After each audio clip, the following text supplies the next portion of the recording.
मिळाले का? मिळाले का? तुम्हाला आले? बिल्किस बानोवर ज्यांनी रेप केला होता, बलात्कार केला होता, त्यांच्या बलात्कारांना जेलमधून बाहेर काढून त्यांचं औक्षण केलं. सांगा, असले लोक तुमचे लाडके भाऊ होऊ शकतात का? सत्य परिस्थिती आहे की भाजपला आपल्या देशाचं संविधान जे महामानव डॉक्टर बाबासाहेब आंबेडकरांनी लिहून दिलेलं आहे ते बदलायचं होतं. असो उत्तर प्रदेश असो, ज्या ह्या राज्यांनी दाखवलेली ताकद आहे की तुम्हाला जर वाटत असेल की तुमची मस्ती ह्या देशात चालेल, तुम्हाला जर वाटत असेल की एकाच व्यक्तीची मन की बात ह्या देशात चालत असेल, तर तसं नाहीये. देशातल्या प्रत्येक नागरिकाची मन की बात तुम्हाला ऐकायलाच लागेल. ही ताकद आपल्या संविधानाने दिली आहे, ती यांना बदलायची. मंत्री असे आहेत, एक मला वाटतं पालकमंत्री बनवले तिथे, गद्दार त्यांचं नाव आहे, आडनाव काय? त्या व्यक्तीने सुप्रियाताई सुळेंना एवढ्या घाणेरड्या शिव्या दिल्या होत्या चॅनलवर.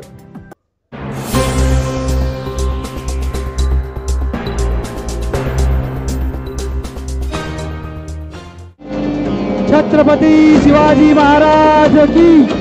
या ठिकाणी आपले युवा सेना नेते माननीय आदित्यजी ठाकरे यांचं आगमन झालेलं आहे. मी ज्या ज्या पदाधिकाऱ्यांचे नाव घेतले यांनी सामूहिकरित्या माननीय आदित्यजी ठाकरे यांचं स्वागत करायचं आहे. पश्चिम विभागाचे सर्व पदाधिकारी, तिन्ही शहर प्रमुख, युवा सेनाचे माननीय तिन्ही प्रमुख पदाधिकारी, महिला आघाडी या सर्व प्रमुख पदाधिकारी यांनी माननीय आदित्यजी ठाकरे यांचं स्वागत करायचं आहे. या ठिकाणी माननीय आदित्यजी ठाकरे तसेच त्यांच्यासोबत शिवसेना नेते चंद्रकांतजी खैरे साहेब, विधान परिषद विरोधी पक्षनेते माननीय अंबादासजी दानवे, महिला आघाडीच्या संपर्क नेत्या ज्योतिताई ठाकरे, पटवर्धनजी, महानगर प्रमुख राजूजी वैद्य, आपण सर्वजण या ठिकाणी आलात. मी आपल्या सर्वांना, सर्व पदाधिकाऱ्यांना विनंती करतो की आपण कृपया सर्वांनी व्यासपीठावरून आपल्या समोरच्या आसनात बसायचं आहे. या ठिकाणी सर्व शिवसेनेच्या पदाधिकाऱ्यांना विनंती करतो की त्यांनी कृपया समोर येऊन बसायचं आहे. सर्व पदाधिकाऱ्यांना विनंती आहे कृपया खाली बसा. उभे असलेले लोक कृपया बाल्कनीत जा. आपण इथे उभे असलेल्यांना विनंती, बाल्कनीमध्ये जा, वर जा. सर्व पदाधिकाऱ्यांना विनंती, सर्व म्हणजे सर्व पदाधिकाऱ्यांनी कृपया खाली जायचं आहे. व्यासपीठ रिकामं करायचे, फक्त आदित्य साहेब व्यासपीठावर असणार आहेत. सर्व पदाधिकाऱ्यांना विनंती आहे कृपया खाली आपण बसायचंय, स्थानापन्न व्हायचंय. व्यासपीठावर फक्त आणि फक्त आदित्य साहेब असणार आहेत. मी आदित्य साहेबांना विनंती करतो की आपण थेट मार्गदर्शनाला सुरुवात करावी. धन्यवाद. सर्वांना विनंती की सर्वजण आपल्याला खाली बसायचं आहे.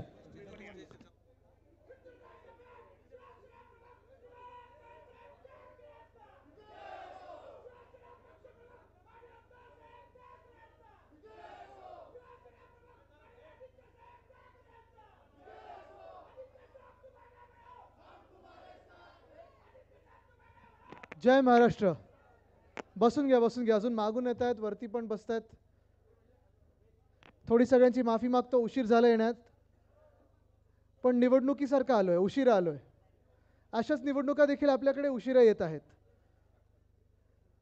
आज खरं तर दुपारचाच येण्याचा प्रोग्राम होता, पण आपल्या सर्वांना माहिती आहे की विमानतळ पूर्ण बंद होतं.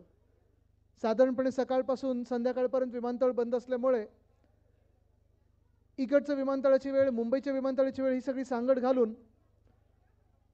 आत्ता माझ्या आवडत्या छत्रपती संभाजीनगरमध्ये मी आलेलो आहे.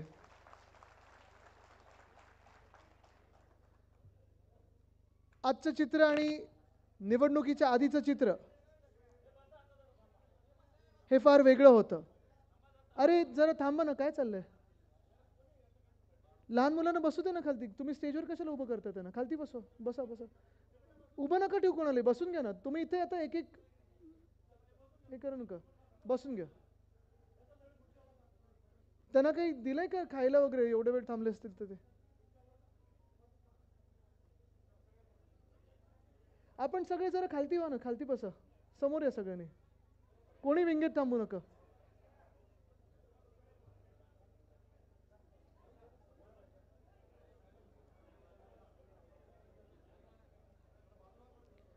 लहान मुलांना पाहिजे तर ग्रीन रूम मध्ये बसवा. त्यांना कशाला थांबून ठेवलंय? दानवे साहेब, लहान मुलांचं इथे हे काय, मग ते देऊन टाकेन आता, म्हणजे त्यांना घरी पण जाता येईल.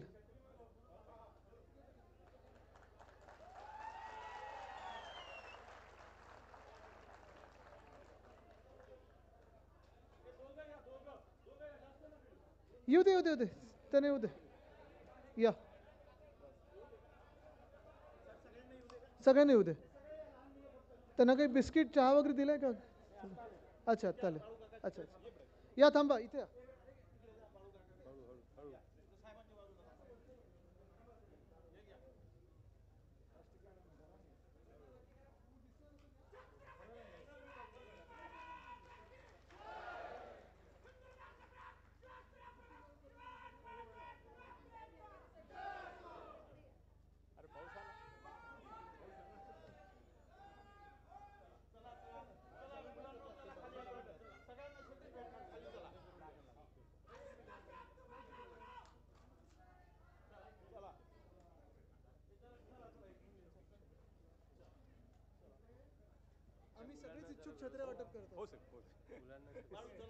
ठीक आहे, आता मुलांना घरी जाऊ द्या, थांबू नका त्यांना. ठीक आहे.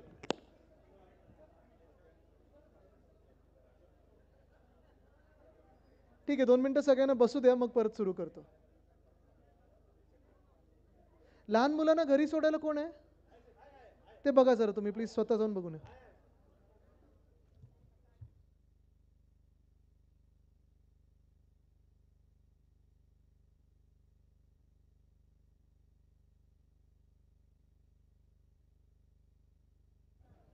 बोलू का?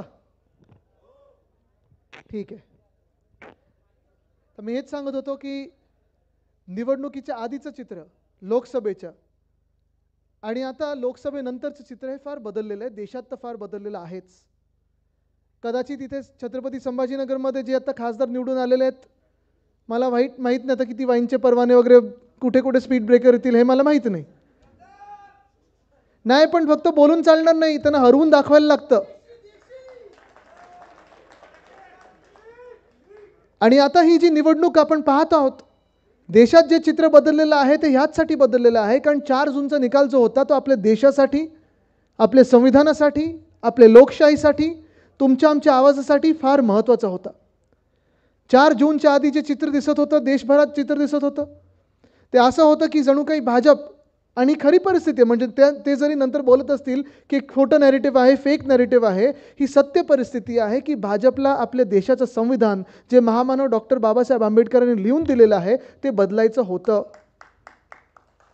ही खरी परिस्थिती आहे. आणि हे मी नाही म्हणत आहे, भाजपचे 5 की 6 उमेदवार म्हणाले होते त्यावेळी लोकसभेच्या वेळी की आम्हाला 400 पार द्या, ह्यासाठीच द्या कारण त्यांना संविधान बदलायचं होतं. एक भाजपचे माजी मंत्री, मोठे नेते त्यांच्या पक्षातले, ह्यावेळी तिकीट नाही मिळालं, त्यांनी मला सांगितलं होतं की आदित्य, जर आम्हाला 300हून जास्ती मिळाले तर आम्ही देशातलं जे काही अधिकार आहेत ते कमी करणार, देशाचं संविधान बदलल्याशिवाय राहणार नाही. हे भाजपचे शब्द आहेत. आणि संविधान का बदलायचं होतं? संविधान एवढ्यासाठीच बदलायचं होतं कारण तुमचा आमचा आवाज, मग तुम्ही कुठच्याही धर्माचे असाल, कुठच्याही जातीचे असाल, कुठच्याही भाषेचे असाल, कुठच्याही प्रांताचे असाल, हा आवाज बुलंद झालाच नाही पाहिजे, हा आवाज दाबलाच गेला पाहिजे, देशातून आवाज पर्याय आलाच नाही पाहिजे. ह्यासाठी त्यांना संविधान बदलायचं होतं. त्यांना आपलं संविधान ह्यासाठी बदलायचं होतं कारण लोकशाही म्हणजे काय, तर जी आज ताकद आपल्या देशाने दाखवलेली आहे, मग महाराष्ट्र असो, उत्तर प्रदेश असो, ज्या ह्या राज्यांनी दाखवलेली ताकद आहे की तुम्हाला जर वाटत असेल की तुमची मस्ती ह्या देशात चालेल, तुम्हाला जर वाटत असेल की एकाच व्यक्तीची मन की बात ह्या देशात चालत असेल, तर तसं नाही आहे. देशातल्या प्रत्येक नागरिकाची मन की बात तुम्हाला ऐकायलाच लागेल. ही ताकद आपल्या संविधानाने दिली आहे, ती यांना बदलायची होती. पण आज पहा, ज्यांना वाटत होतं की 400 पार 400 पार, त्यावेळी मी खैरे साहेबांसाठी जेव्हा प्रचाराला आलो होतो त्याच्या आदल्या वर्षी देखील असेल, पण प्रचाराच्या वेळी मी आपल्याला सांगितलं होतं की ह्यांचं 400 पारचा नॅरेटिव्ह हा खोटा आहे. हे 200 पण कसेबसे गाठतील आणि ते खरं ठरलेलं आहे. 240 हे कसेबसे यांनी गाठलेले आहेत. मुंबईची एक सीट चोरलेली आहे, अनेक अशा सीट्स कुठे कुठे चोरलेल्या आहेत, ते कोर्टात आता सुरू झालं का प्रकरण. पण हे सगळं जर नसतं केलं तर हे 200ला देखील पोचत नव्हते कारण तुमच्या आमच्या मनात आज जे आपल्या डोक्यावर सरकार बसवलेलं आहे केंद्रामध्ये, हे कदापि आपल्या मनात नव्हतं. कदाचित आपल्याला वाटलं असेल की त्यावेळी आदित्य काय बोलतोयस तू, सगळे आकडे जे होते एक्झिट पोलचे सांगत होते 350 होतील, 330 होतील. काही मित्रांमध्ये देखील मी गप्पा मारत असताना, काही पत्रकार मित्रांशी गप्पा मारत असताना, चर्चा करत असताना मला त्यांनी पण विचारलं होतं की आदित्य तुला किती वाटतं काय आकडे येतील. मी त्यांना सांगितलं होतं बघा महाविकास आघाडी जास्तीत जास्त आकडे येतील, त्याच्यात मी आकड्यांमध्ये जात नाही, पण देशभरात 220 ते 240 मध्ये राहतील. मी काही ज्योतिष नाही आहे, मी काही कोणाचा चेहरा वाचू शकत नाही, कोणाच्या हातावरच्या ज्या काही लकीरी असतात ते वाचत नाही. पण मला एवढं कळत होतं की या देशात कोणी खुश नाही आहे. ना कुठचं राज्य खुश आहे, ना कुठचं प्रांत खुश आहे, ना कुठची भाषा खुश आहे, ना कुठचं धर्माला वाटतं की आपलं काम होतं आहे, ना कुठच्या जिल्ह्याला काही वाटतं. आणि खास करून जर महाराष्ट्रात पाहिलं गेलं तर ना शेतकरी खुश होते. आणि हेच चित्र बिहारमध्ये होतं, हेच चित्र उत्तर प्रदेशमध्ये होतं, हेच चित्र हरियाणामध्ये होतं. ना महिलांना सुरक्षित वाटत होतं, ना तरुणांना असं वाटत होतं की 10 वर्षात आपलं काही भलं झालं आहे. आणि मग एकंदर सगळ्याच नागरिकांना वाटत होतं की होय आपल्या देशातलं संविधान धोक्यात आलं आणि ते खरं होतं. आणि ही जी सुरुवात जी आपण संविधानाच्या रक्षणाची केली होती ती या लोकसभेच्या निवडणुकीतून नाही, तर आदल्याच वर्षी जेव्हा आपलं सरकार पाडलं होतं 2022 साली, म्हणजे 1 वर्षापूर्वी माझी निष्ठा यात्रा सुरू झाली होती. इथेच येऊन मी आपल्याला संबोधित केलं होतं, इथेच येऊन आपल्याशी चर्चा केली होती.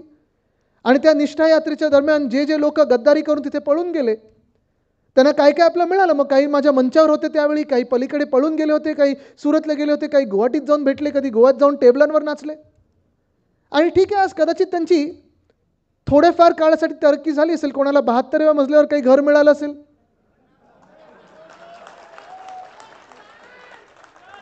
कोणाला डिफेंडर गाड्या मिळाल्या असतील,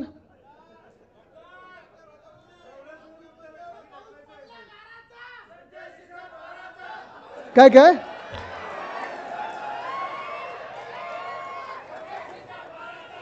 कोणाला म्हणतात टोल नाके मिळालेले आहेत.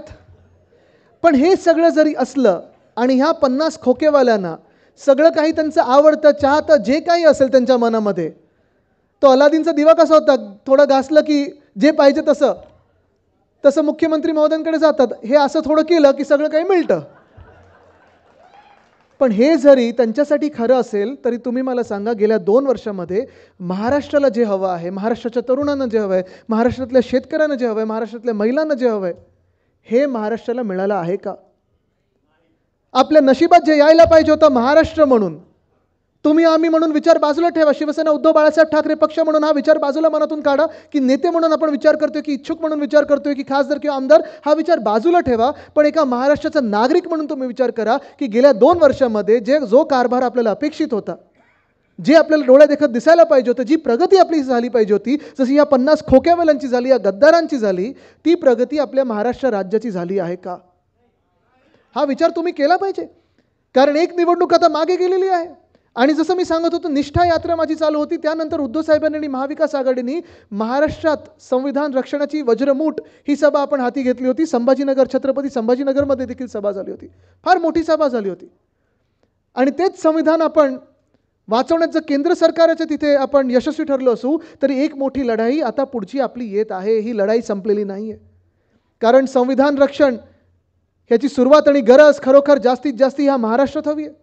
जे सरकार 2 वर्षापूर्वी आपलं पाडलं गेलं गद्दारांनी, 40 चोरांनी पाडलं सरकार, अलिबाबानं आपल्या डोक्यावर बसवलं, हे सरकार जे आहे ते घटनाबाह्य आहे. ज्या मिनिटाला कोर्टाकडून निकाल लागेल, जेव्हा लागायचं तेव्हा लागेल.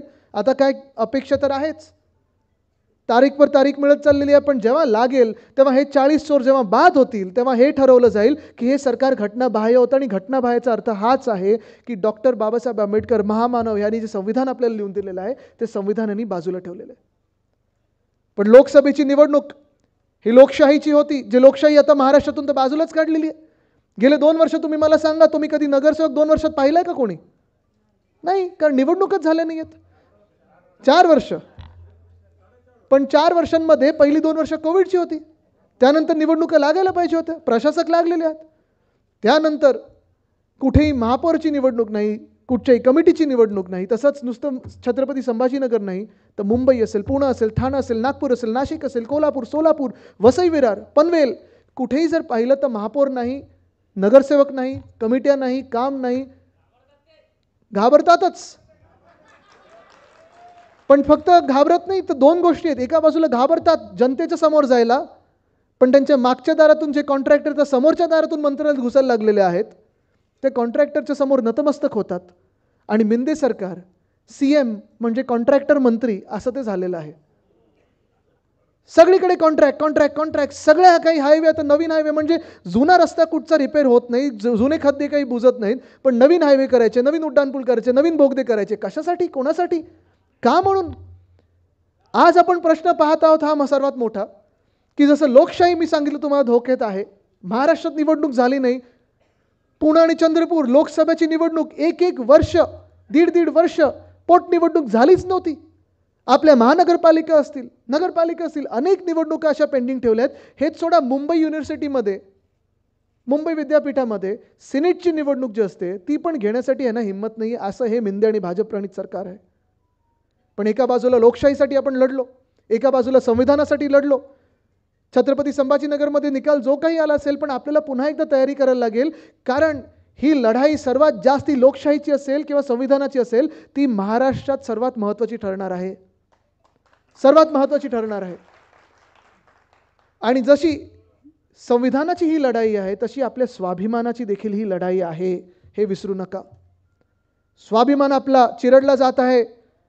आपल्या महाराष्ट्राची अस्मिता, आपल्या महाराष्ट्राचा आत्मा हा चिरडला जात आहे, दाबला जात आहे. कारण आज तुम्ही पहा, ह्या महाराष्ट्राला जो एक सुवर्णकाळ, जो सुवर्ण संधी आपण महाविकास आघाडी म्हणून आणत होतो, जो सुवर्णकाळ आपण महाविकास आघाडी म्हणून ह्या महाराष्ट्राला दाखवत होतो, तो सुवर्णकाळ आज गेलाय कुठे, ही आज विचार करण्याची वेळ आलेली आहे.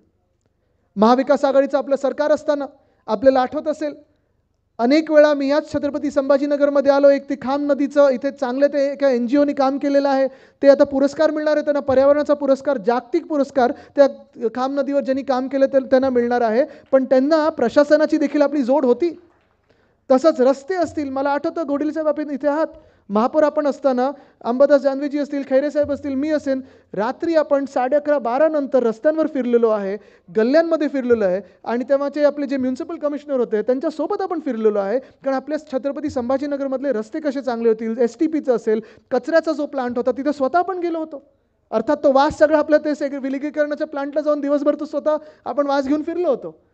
पण आपण कामं केली आणि ती कामं डोळ्यासमोर होती, लोकांच्या समोर होती. आणि तसंच इथे आपण ऑरिक सिटीचं जे काम केलं ते एवढं तुफान काम केलेलं होतं की नंतर मी साधारणपणे आपलं सरकार पडायच्या 1 महिन्याआधी महाराष्ट्रामध्ये जे 120 वेगळ्या वेगळ्या देशांचे दूत आहेत, त्याच्यातून मला वाटतं 30 की 40 दूतांना मी आपल्या इथे ऑरिक सिटी खास करून पाहायला पाठवली होती. आणि अर्थात आपलं वेरूळ असेल, आपलं हे सगळं पाहायला पाठवलं होतं मी. आपण पर्यटन वाढवत होतो, आपण पर्यावरणावर लक्ष देत होतो, आपण विकास कामं करत होतो, शाश्वत विकास करत होतो, जंगलं वाचवत होतो. आणि त्याचसोबत आपण उद्योगाला देखील आपल्या राज्यात चालना देत होतो. इथे ऑरिक सिटी तर बाजूला आली आहे, पण आज तुम्ही मला सांगा, ह्या ऑरिक सिटीचा बोलबाला जेवढा आपल्या काळात झाला आणि जेवढे उद्योग आपण इथे आणू शकलो गेल्या 2 वर्षामध्ये, तुम्ही मला सांगा किती इथे संध्या तुम्हाला मिळाले आहेत. इथे स्थानिक पोरांनी आणि पोरींनी सांगावं, मला मुला-मुलींनी सांगावं, तरुणींनी सांगावं की किती संध्या तुम्हाला इथे जॉब्ससाठी मिळालेल्या आहेत, जे तुम्हाला हक्काचा तुमचा रोजगार इथेच संभाजीनगरमध्ये देईल, ह्या जिल्ह्यामध्ये देईल. असं कुठचा एक तरी नवा मोठा उद्योग आलाय का? गेला. जे होते ते पण निघून चाललेले आहेत, जे आहेत त्यांना पळवण्याचं काम चालू आहे आणि जे येणार आहेत त्यांना रोखण्याचं काम चालू आहे. कारण भाजपचं जे काही राजकारण आहे ते महाराष्ट्र विरोधी आहे, महाराष्ट्र द्वेष्टे आहे. आज आपण पाहतोय, महाविकास आघाडीचं जेव्हा सरकार होतं तेव्हा उद्धवसाहेब मुख्यमंत्री होते आणि त्याच मुख्यमंत्र्यांनी कोविडच्या काळात अर्थचक्र बंद पडलं होतं तरी देखील अर्थचक्र सुरू करण्याचा पूर्ण प्रयत्न केला. आणि जून 2020 पासून जून 2022 पर्यंत साधारणपणे 6.5 लाख कोटीची गुंतवणूक आपण आपल्या राज्यात आणू शकलो. हे आपलं महाविकास आघाडीचं हे जे काम होतं ते लोकांसमोर आहे. पण तुम्ही मला सांगा, जे मी जसं इथे छाती ठोकून सांगू शकतो की एवढी गुंतवणूक आपण आणली, आज आपल्या राज्याचे जे उद्योग मंत्री त्यांचे उद्योग कुठे काय चालतात जे आपल्याला माहिती नाहीत, काही काही लोकांना माहिती असतील. बरोबर आहे, रस्ता दिसतो, डांबर दिसत नाही. तुम्हाला काय कोकणातून समजलं वाटतं? पण आज तुम्ही मला सांगा, ते इथे येऊन माझ्या बाजूला उभं राहून असं छाती ठोकपणे सांगू शकतील का की होय हे सगळे उद्योग आम्ही आमच्या राज्यात आणले? सांगू शकतील का? आपलं सरकार असताना जेवढे उद्योग आपण इथे ह्याच ऑरिक सिटीमध्ये आपण मेडिकल डिव्हाइस पार्क आणणार होतो, केंद्राकडे आपण प्रस्ताव पाठवला होता. आणि तो प्रस्ताव असा 100% नीट करून पाठवला होता की केंद्र आपल्याला नाकारू शकतच नाही. पण मेडिकल डिव्हाइस पार्क होता, महाराष्ट्र द्वेष्ट्यांनी पाठवला कुठे? गुजरात. बल्क ड्रग पार्क रोह्यामध्ये आणणार होतो, ह्या मेडिकल डिव्हाइस पार्कला त्याची साथ मिळाली असती बल्क ड्रग पार्कची. आता ड्रग्ज सगळीकडे दिसत आहेत, गुजरातमधून ड्रग्ज राज्यांमध्ये येत आहेत, पण बल्क ड्रग पार्क जे औषधं बनवण्याचं जे फॅक्टरी आणणार होतो आपण, ती बल्क ड्रग पार्क गेली कुठे? गुजरात. असंच वेदांता फॉक्सकॉन, होय मी पाठपुरावा करत होतो त्याचा. माझ्यासोबत देसाई साहेब, सुभाष देसाई साहेब जे इकडचे पालकमंत्री राहिलेले आहेत, काम चांगलं केलेलं आहे. आणि तसंच उद्योगमंत्री म्हणून त्यांनी 10 वर्ष आपल्या राज्यात काम केलं, 7.5 वर्ष त्यांनी काम केलं. तेच उद्योगमंत्री मला आठवतात, त्यांनी वेदांता फॉक्सकॉन हा प्रकल्प तळेगाव येथे येणार हे पक्क झालं होतं. आपलं सरकार गेलं आणि हे वेदांता फॉक्सकॉनचं प्रकरण गेलं कुठे? गुजरात. 1 लाख तरुण तरुणींना आपल्या राज्यामध्ये नोकऱ्या मिळाल्या असत्या. ऑरिक सिटीमध्ये असेल मेडिकल डिव्हाइस पार्क, रोह्यामध्ये बल्क ड्रग पार्क, तळेगावमध्ये हे वेदांता फॉक्सकॉन असेल, तिथे नागपूरजवळ एअरबस टाटा असेल, सोलर एनर्जी इक्विपमेंट पार्क असेल, हे सगळं पळवतात आणि नेतात गुजरातला. काल मी पाहिलं MPCB, Maharashtra pollution control board, माझ्याकडे देखील ते होतं मी मंत्री असताना. काल धाड मारली मर्सिडीज बेन्झ कंपनीवर. सांगतात तिथे आम्ही काहीतरी तफावत बघितली, तिथे ते कायदे कानून पाळत नव्हते आणि आज त्यांनी ते ट्विटरवरनं स्वतःचं ट्विट डिलीट केलं आहे.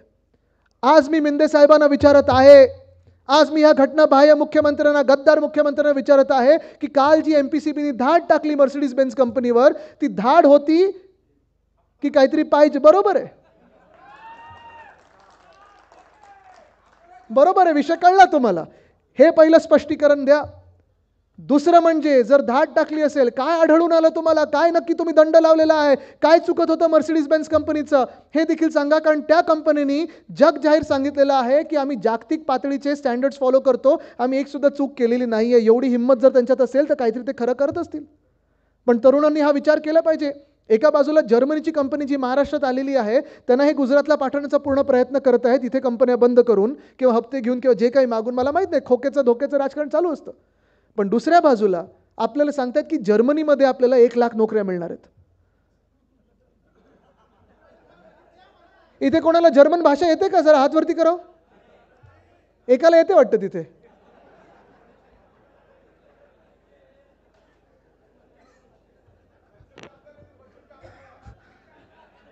नाही म्हणजे मला हे कळतच नाही. आपण म्हणतो की जगात जर्मनी आणि महाराष्ट्रात परभणी, की देशात परभणी, पण परभणीत पण नोकऱ्या मिळत नाही आहेत आणि त्या जर्मनीत पाठवायला लागले. तो ना कोणाला जर्मन भाषा येते.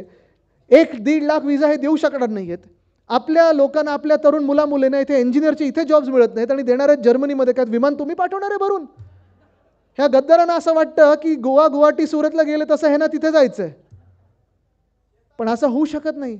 आणि हाच तरुणांनी विचार केला पाहिजे की पुढची जी निवडणूक आहे ही आपल्या स्वाभिमानाची निवडणूक आहे. स्वाभिमान आपलं चिरडला जात आहे आणि स्वाभिमान तोच आहे जिथे तुम्ही सांगू शकता हक्काने की होय ही माझी कमाई आहे, मी त्या कमाईवर जगतो. पण निवडणुकीच्या वेळी हे आपल्याला पटवायचा प्रयत्न करतील, हे आपल्याला काहीतरी अजून देण्याचा प्रयत्न करतील, हे आपल्याला विकत घेण्याचा प्रयत्न करतील, हे आपल्यामध्ये चीड निर्माण करण्याचा प्रयत्न करतील, हे आपल्यामध्ये वाद निर्माण करण्याचा प्रयत्न करतील. तरुणांनी विचार केला पाहिजे की हे ह्यांच्या पोळ्या ज्या आहेत आपल्या वादावर भाजून घेतात, आपण नंतर जाणार कुठे हा तुम्ही विचार केला पाहिजे. ना जर्मनीमध्ये आपण जाऊ शकत, ना गुजरातमध्ये आपल्याला नोकऱ्या मिळणार आहेत. आणि गुजरातशी आपलं काही भांडण नाही, काही वैर नाही आहे. मला राग तेव्हाच येतो आणि कदाचित तुम्हाला वाटत असेल की अरे आदित्य हा परत आम्हाला तेच सांगतोय. पण हे जे प्रकरण आहे ते थांबलेलं नाही आहे की सगळं जे काही आहे ते गुजरातला पाठवलं जातं आहे.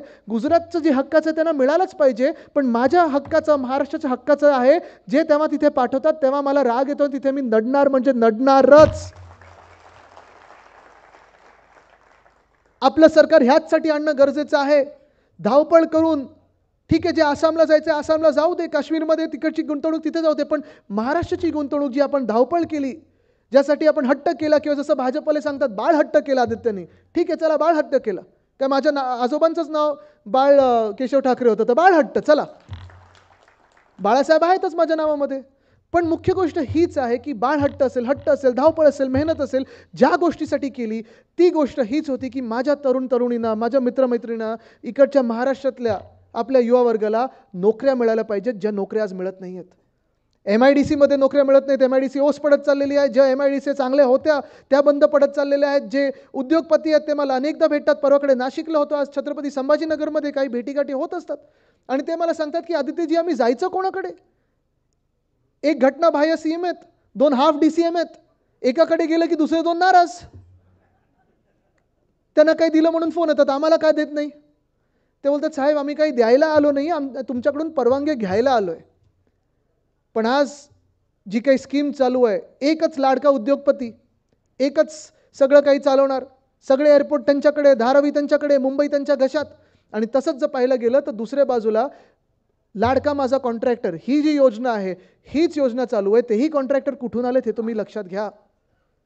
कारण जे काही माझ्या कानावर येतं, अयोध्येमध्ये हरले, वाराणसीमध्ये हरायच्या जवळपास आले होते, ह्याचं कारण एकच होतं की तिकडच्या स्थानिक भूमिपुत्रांनी त्याने डावललं आणि गुजरातच्या कॉन्ट्रॅक्टरना काम दिलं. मंदिरातले पुजारी देखील आता गुजरातचे आणतात.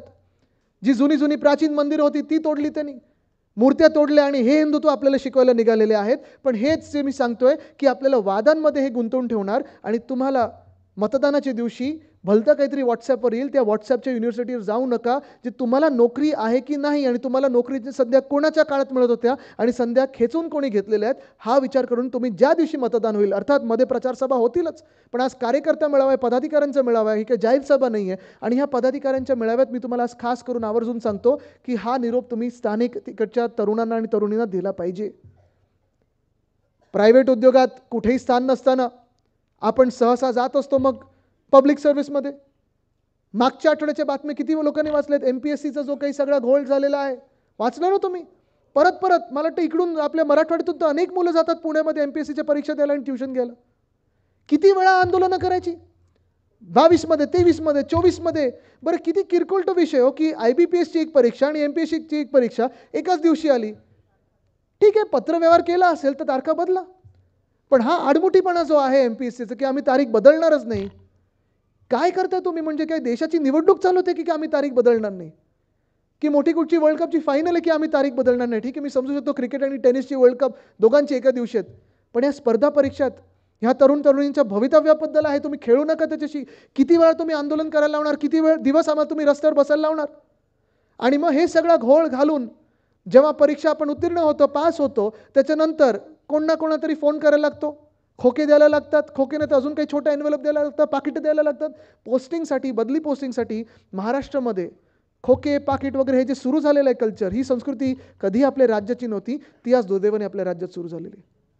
पोलिसांचाच विषय घेतला तर किती कठीण विषय झालेला आहे. 17,500 पदांची भरती होती कॉन्स्टेबलची मुंबईत. आले किती मुलं तिथे? 18 लाख मुलं. खैरे साहेब विचार करा, 18 लाख मुलं मुंबईत आले आणि बिचाऱ्यांना काही व्यवस्था केली नव्हती सरकारनी. त्यांना जोगेश्वरी पुलाखालती, मरीन ड्राईव्हवर वगैरे झोपायला लागलं, भर पावसात झोपायला लागलं. आता याच्यातून निवडले किती जातील माहीत नाही. निवडल्यानंतर पोस्टिंग कुठे मिळेल माहीत नाही. पोस्टिंग मिळालं, घर मिळणार का माहीत नाही. ज्यांना घरं आहेत त्यांची घरं कुठच्या परिस्थितीत आहेत? आपण 650 कोटी दिली होती, काय आता मिळालं त्यांना माहीत नाही. आणि एका बाजूला हे चालू असताना ते महाराष्ट्र सिक्युरिटी फोर्स म्हणून दुसरं आहे, 20,000 मुलं त्याच्यात भरती केलेली आहेत, पण तेही कॉन्ट्रॅक्ट सिस्टमवर. हे कॉन्ट्रॅक्ट सिस्टमचं जे भूत चालू झालेलं आहे, इथे देखील अनेक युनियन आपल्या शिवसेनेच्या आहेत, भारतीय कामगार सेनेच्या आहेत, पण दानवे साहेब हे जे कॉन्ट्रॅक्ट सिस्टमचं जे हे ना कामगार कायदे बदलायचे आहेत ते आपल्या देशासाठी आणि आपल्या राज्यासाठी धोक्याचे आहेत. फिक्स्ड टर्म एम्प्लॉयमेंटचा विषय असेल, कॉन्ट्रॅक्ट लेबरचा विषय असेल, म्हणजे आपल्या महाराष्ट्राच्या तरुणींनी जायचं नक्की कुठे? की तुमच्याच मागे धावत बसायचं, खोके खोके खोके करत, कार्यकर्ते म्हणून तुमच्या राजकीय पक्षांच्या मागे धावत बसायचं, भाजपच्या मागे धावत बसायचं. आणि भाजपचे स्वतःचे जे नेत्यांची मुलं आहेत ते कोण कुठच्या पदावर बसतात, कोण ICC मध्ये बसतंय, कोण कुठे जागतिक युनिव्हर्सिटीमध्ये आहे, पण आपली जी तरुण मुलं मुली आहेत त्यांना रस्त्यावर दगडफेकीसाठी वापरतात. हा फरक आहे, हे तुम्ही लक्षात घेणं गरजेचं आहे. आणि म्हणून तरुणांनी खूप व्यवस्थित विचार करून जेव्हा तुम्ही प्रचाराला लागाल, जेव्हा तुम्ही घरोघरी जाल, जेव्हा डोर टू डोर जाल, तेव्हा हा विचार तुम्ही केला पाहिजे की आपला उमेदवार जरी कोणी असला, आज 100 इच्छुक असतील, पण आपला उमेदवार जरी कोणी असेल, उद्धव साहेब देतील ते उमेदवार असतील, पण मशाल, कारण ह्या अंधकारामध्ये मशालच तो उजाला आणू शकते, एक उजेड आणू शकतो. पण ही जी काही फसवणुकीची योजना आहे ही अजून भयानक सुरू होणार आहे. इथे महिला पदाधिकारी देखील आलेले आहेत. आपल्याला मी विचारत आहे, ह्या सरकारने 2 वर्षामध्ये तुमची आठवण कधीतरी काढली का? आज लाडकी बहीण म्हणून आज काय लखपती दिदी सकाळी झालेलं आहे, त्यानंतर लाडकी बहीण सुरू झालेलं आहे. नाही तुम्ही गंमत बघा, ते परत घेणार की नाही मला माहित नाही. मध्ये एक आमदार बोललेत की तुम्ही मतदान नाही केलं तर परत घेणार आहे. परत घेतोच कसा, मी आहे नाही ते उभा तुमच्या सोबत. पण विचार करा तुम्ही, 10 वर्षापूर्वी जे 15 लाखाबद्दल बोलत होते, 10 वर्षात कुठे आलेत ते? किती शून्य कमी झाले?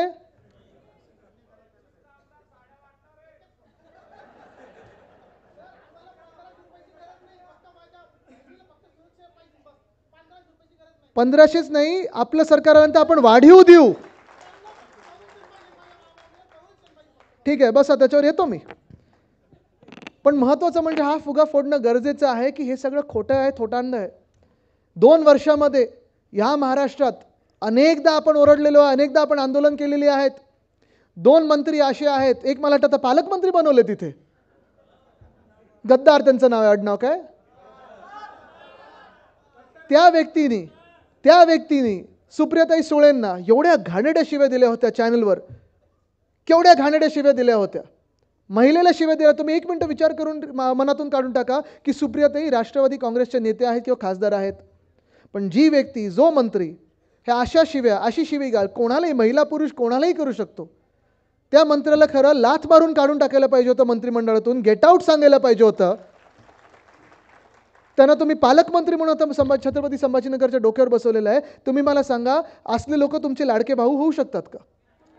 दुसरे मंत्री आहेत, आज निर्लज्जपणे ते बोलले आहेत की अशा घटना तर होतच असतात, अशा घटना होतच असतात. अरे तुमच्यावरच एवढे भयानक आरोप झाले होते की उद्धव साहेबांना तुम्हाला काढायला लागलं होतं, गेट आउट सांगायला लागलं होतं. माहिती आहे ना कोणाबद्दल बोलतोय मी? आज काय स्टेटमेंट दिलं, आज की काल, की आंदोलन योग्य नाहीत, अशी घटना होत असतात. अरे होत असतात, महिलांवर अत्याचार होतोय, महिलांवर बलात्कार होतोय, त्यांना फाशी द्या, अशी आंदोलनं तुम्ही केली पाहिजेत. हा कुठचं निर्लज्जपण आहे की अशी घटना होत असतात कारण तुम्हाला फाशी होईल म्हणून? लाज वाटली पाहिजे.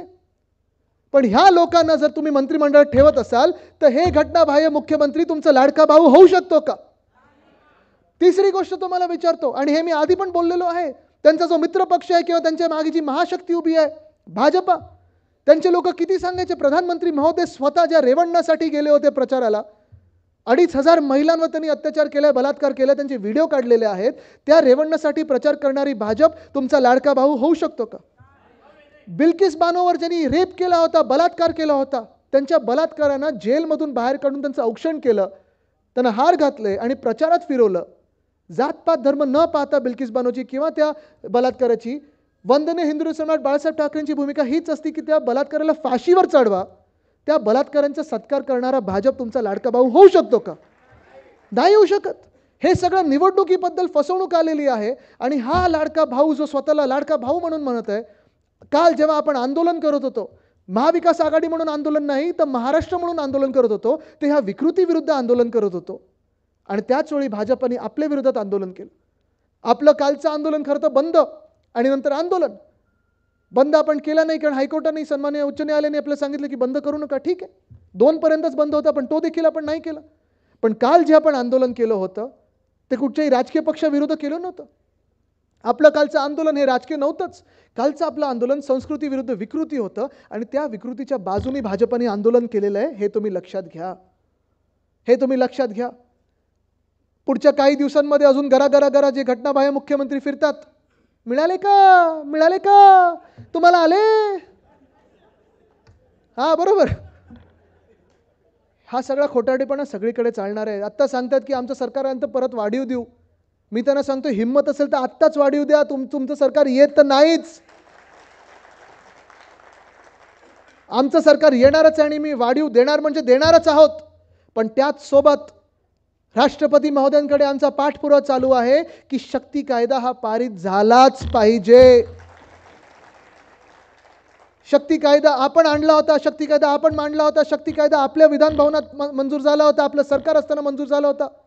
2020च्या अधिवेशनात, हिवाळी अधिवेशनात आपण तो मांडला, आणि 2021 मध्ये आपण तो पाठवला होता भाजपालने. ते भाजपचे असल्यामुळे भाजपाल निघतं. काय त्यांचं नाव? राज्यपाल कोश्यारी साहेब. भाजपालच होते, भाजपचेच होते. तसेच वागायचे.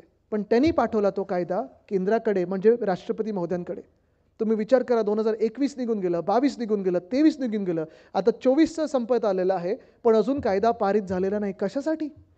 काय हा भाजपच्या विरोधात कायदा होता? काही भाजपच्या नेत्यांच्या विरोधात कायदा होता?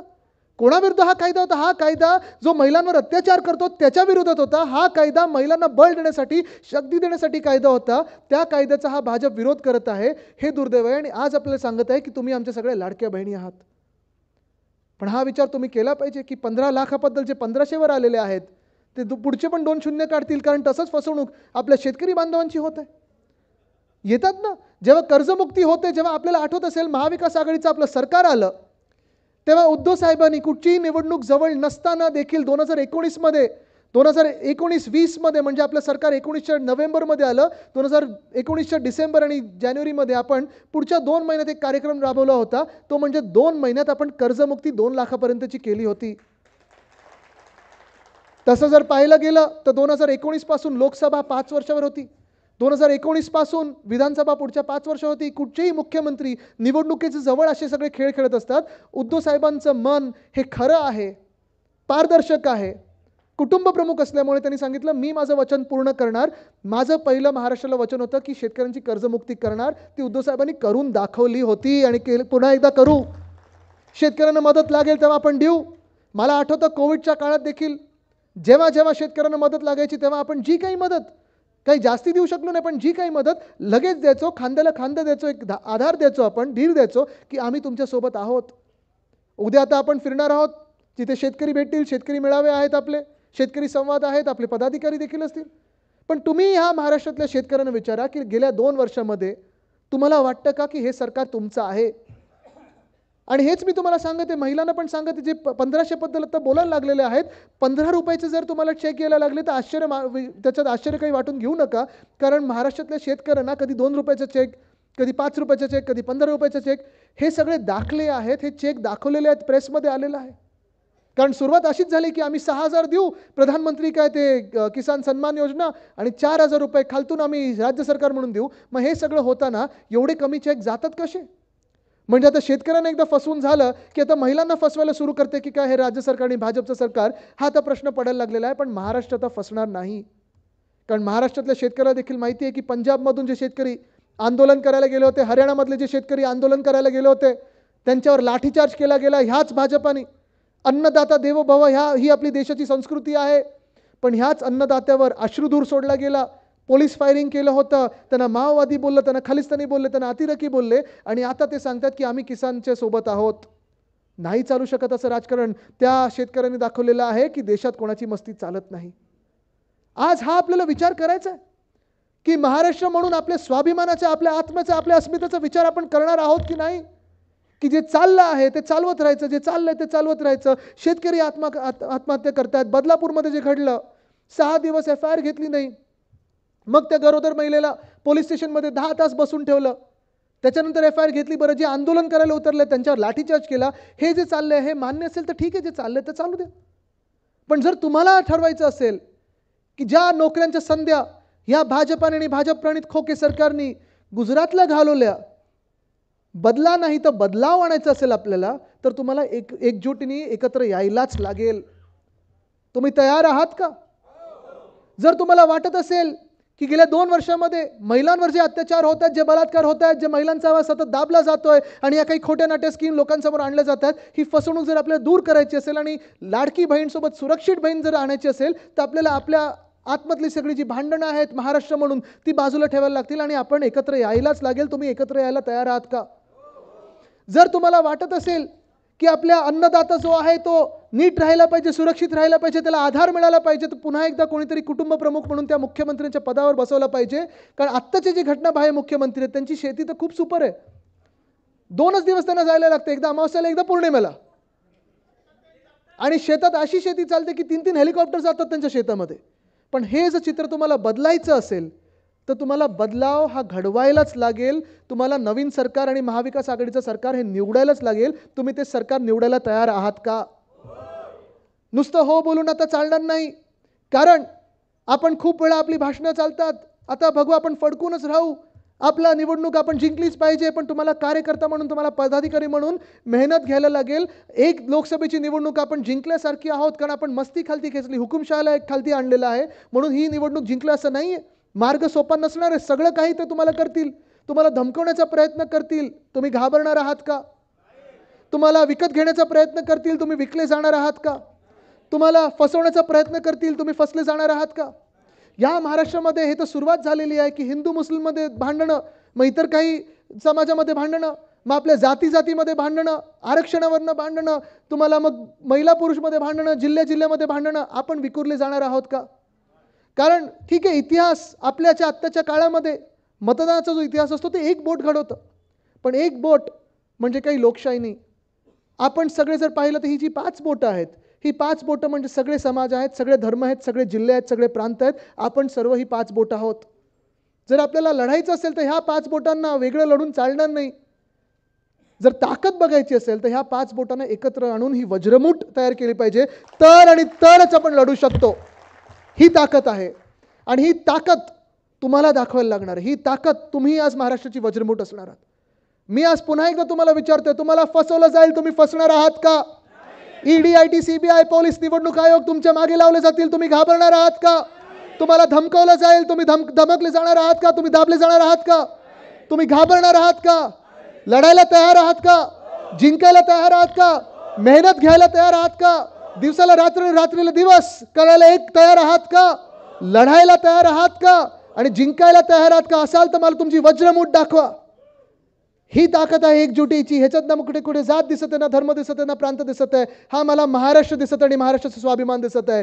ही जर वज्रमूठ एकत्र आली तर जे कोणी आपल्या समोर आपल्याला मागे खेचायला निघालेले आहेत, मागे ढकलायला निघालेले आहेत, ही वज्रमूठ त्यांना बुक्क्या दिल्याशिवाय राहणार नाही.